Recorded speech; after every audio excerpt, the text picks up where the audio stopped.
妻子。吃完现实早餐，我们准备回程了。因为这一次是租电动脚踏车，所以我们要再去找那一台。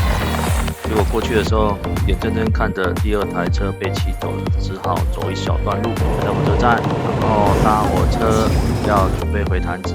但是在路上，在松竹站的时候，发现有3台电动车，帅气的脸，立马下车，转换成脚踏车模式，继续往前走，真的是骑上瘾了。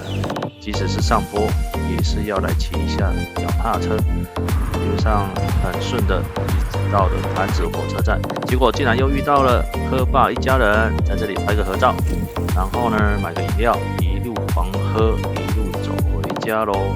后来才知道还有人摔车，所以骑脚踏车还是要注意安全的，不要边走边喝呀。OK，see you next time。